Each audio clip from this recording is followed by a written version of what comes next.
আমার প্রিয় বন্ধুরা, সুপ্রভাত। তোমরা সকলে কেমন আছো? আশা করি ভালো আছো, সুস্থ আছো। আমিও খুব ভালো আছি। কোচবিহারের ছোট্ট গ্রাম থেকে আমি বৃষ্টি। আমার এই নতুন ভিডিওতে তোমাদের অনেক অনেক স্বাগত ও শুভেচ্ছা জানিয়ে আজকের ভিডিওটি শুরু করছি। তো দেখো, আজকে চলে এসেছি আবার পুজো দেওয়ার জন্য ঘর মুছে নিতে। কারণ কি, কালকে তো আমাদের ভরা পুজো গিয়েছে মনসা মার। তো আজকে আমাদের বাসি পুজো হবে। তো আজকের পুজোটা খেয়ে মা আবার চলে যাবে শ্বশুর বাড়িতে।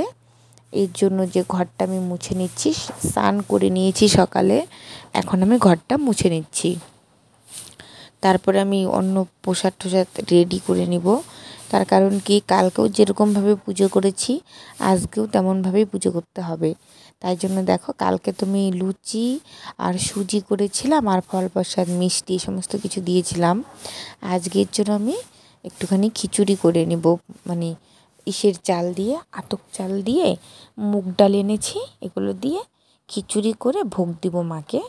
আর এমনিতে ফল প্রসাদ ওই সমস্ত কিছু, আতপ চালের ভোগ এই সমস্ত কিছু থাকবে। তো কালকের মতো অত কিছু দিব না, একটু কম দেবো আজকে। কারণ কি, আজকে তো মানে বাসি পুজো আর আজকে ব্রাহ্মণ নেই, তাই দেখো আমি পুজো করে নিচ্ছি। আমাদের বাড়িতে, মানে আমাদের বাড়িতে বললে কেমন, আমাদের এদিকে সবারই এরকমই, প্রথম দিন ব্রাহ্মণ থাকে যখন বাড়িতে পুজো করি, আর পরের দিন আমাদের নিজেরই করতে হয় হাত দিয়ে। দেখো, সব কিছু রেডি করে জল, ফুল, বেলপাতা, তুলসী পাতা, ধান দুব্বা সব ঠাকুরের মাথায় দিয়ে দিচ্ছি, চরণেও দিয়ে দিচ্ছি। সমস্ত প্রসাদগুলোতে ছিটিয়ে দিয়ে প্রণাম করে নিব। তারপরে দেখো, আমি প্রদীপটা ঠাকুরকে দেখিয়ে নিব। আর এদিকে হচ্ছে কাশ ঘন্টা বাজিয়ে নিচ্ছে আমার বদ্দি আর ওর পিতামা, সবাই বসে আছে ঘরেতেই। তো কালকে ওরা পূজা করেছিল, আজকে ওরা পুজো করেনি। কারণ কি, ওরা ভাত খেয়েছে আর আমি ভাত খাইনি। তার কারণ কি, মা মনসার পুজো করলে যেই কদিন মা বাড়িতে থাকে ওই কদিন ভাত খাওয়া যায় না। তো আমি ভাত খাইনি, তো না খেয়েই আছি। আজকে পুজো দিব, মাকে বিসর্জন দিয়ে তারপরে আমি কিছু খেতে পারবো। তাই জন্য দেখো, আমি উপোস আছি। পুজোটা করে নিলাম, পুজো করে প্রণামটা করে ঠাকুরকে নিবেদন করে দিলাম প্রসাদটা। তো এখন ঠাকুর খেয়ে নেবে আর আমি একটুখানি দরজা বন্ধ করে বাইরে থাকবো, ততক্ষণে ঠাকুর খেয়ে নেবে।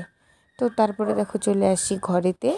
ঠাকুরের খাওয়া হয়ে গেছে, দরজা খুলে এখন আমি চলে আসি সামনে। তো এসে ওই আতপ চালটা মেখে নিয়ে সবার জন্য প্রসাদ বেড়ে নিচ্ছি থালাতে, বাটিতে। মানে অর্পিতা, মা, বড়দি, দাদু, ঠাকুমা সবাই এসছে। ওই যে আতপ চালের ভোগটা একটু বেশি বেশি করে দিয়ে নিচ্ছি সবাইকে, আর আমিও বেশি করে নিয়ে নিলাম, কারণ কিছু খাইনি, খিদে পেয়েছে। আর তারপর দুপুরবেলা দেখো, উঠোনের মধ্যে একটুখানি লেপে নিয়েছি, ওইখানটাতে সিঁদুর দিয়ে ধান দুব্বা ফুল সব দিচ্ছি। কি করব বলো তো, এখানটা মা মনসাকে এনে বসাবো। আর দেখো, একটু জল জল বাতাসে রেখেছি, সাথে ধান দুব্বা, সিঁদুর এগুলো লাগে। আর আরেকটা জিনিস লাগে আমাদের, সোনা রূপার জল, আর বলে কি ওই পাট পাতা আছে না, আর ইঁদুরের মাটি, এই 4টা জিনিস লাগে নিয়ম করতে। যখন মাকে ঘর থেকে বাইরে বের করে নিয়ে আসলাম, তখন ওগুলো ঘরে যে নিয়ে যায় আর কি, মাথায় করে ঠাকুরকে সে ছিটিয়ে রেখে আসে, মানে ঢেল দিয়ে রেখে আসে। তারপরে বাইরে বের করে দেখো, আমার নিয়ম শুরু হয়ে গেল। এই তো মাকে মিষ্টি মুখ করিয়ে দিচ্ছি, তারপরে মুখটা ধুইয়ে দিলাম, একটু সিঁদুর দিয়ে দিব। এই সমস্ত কাজ একে একে সব করে নিচ্ছি। আর তারপরে আর অন্য কাজ বাকি আছে।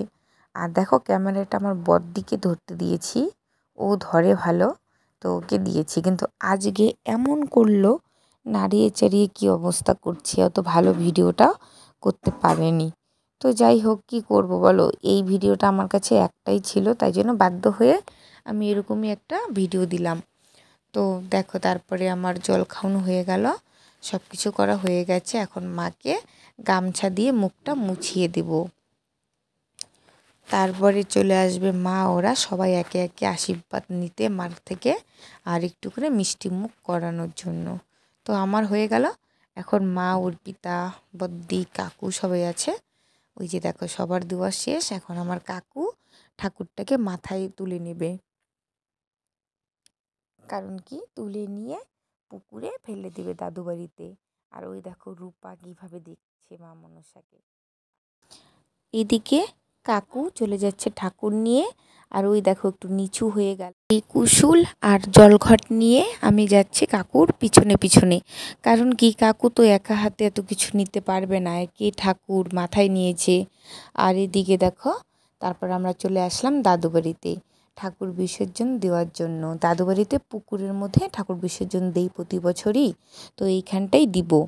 তো দেখো কাকু নেমে গেছে পুকুরের পাড়ে, তো আমরাও নেমে যাচ্ছি একে একে করে। তো দেখো এখন মাকে বিসর্জনটা দিয়ে দিবে। আমার তো খুবই মন খারাপ হচ্ছে, কি করব বলো, ঠাকুর তো আর ঘরে রাখা যায় না, বিসর্জন দিতেই হবে, যেটা নিয়ম। তারপরে দেখো বিসর্জনটা দিয়ে দিল, তারপর আমরা চলে আসলাম বাড়িতে। সন্ধেবেলা আসনের এখানে একটু জল ফল দিয়ে সন্ধে দেখিয়ে নিলাম।